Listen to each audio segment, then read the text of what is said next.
यह है अब्दुल कादिर की कहानी, एक सच्ची मिसाल। यह है ट्याकशी गांव, एक खूबसूरत और शांत जगह जिसकी मिट्टी में एक सच्ची कहानी छुपी हुई है। एक ऐसी कहानी जो मेहनत और सेवा के जज्बे से भरी हुई है। अब्दुल कादिर एक नौजवान लड़का जिसने अपने गांव की तकदीर बदलने का संकल्प लिया था। चार भाइयों में से एक, उसने बचपन से ही ठान लिया था कि उसकी जिंदगी सिर्फ उसकी नहीं बल्कि दूसरों के लिए भी फायदेमंद होगी। अब्दुल कादिर ने भारतीय सेना में भर्ती होकर ईमानदारी और बहादुरी से देश की सेवा की। वहीं उसने सीखा कि अनुशासन, बलिदान और फर्ज क्या होता है।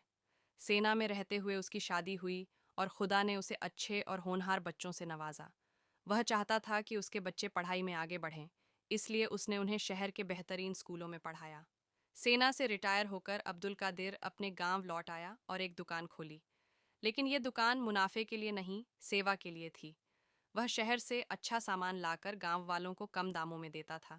इसी वजह से गांव के लोग उसे प्यार से गंगझर कहने लगे, यानी वह दुकानदार जो सस्ता और अच्छा सामान दे। गांव में जब भी कोई काम होता, अब्दुल कादिर सबसे पहले मदद के लिए आगे आता। लोगों के साथ मिलकर काम करना, उनका साथ देना उसकी फितरत बन चुकी थी। और जब गांव में कोई फंक्शन होता, शादी हो या त्योहार, अब्दुल कादिर खुद स्वादिष्ट खाना बनाता और सबको अपने हाथों से खिलाकर लोगों का दिल जीत लेता। उसने गांव की खूबसूरती को बाहर की दुनिया तक पहुंचाने के लिए एक टूरिस्ट कैंप भी शुरू किया, जहां बाहर से आने वाले लोग प्रकृति का आनंद लेते और गांव के नौजवानों को रोजगार मिलता। आज अब्दुल कादिर सिर्फ एक रिटायर्ड फौजी नहीं, बल्कि एक कामयाब दुकानदार, समाज सेवी और ट्यागशी गांव की शान है। उसकी कहानी हमें सिखाती है कि अगर दिल में सेवा का जज्बा हो तो इंसान न सिर्फ अपनी बल्कि पूरे गांव की तकदीर बदल सकता है।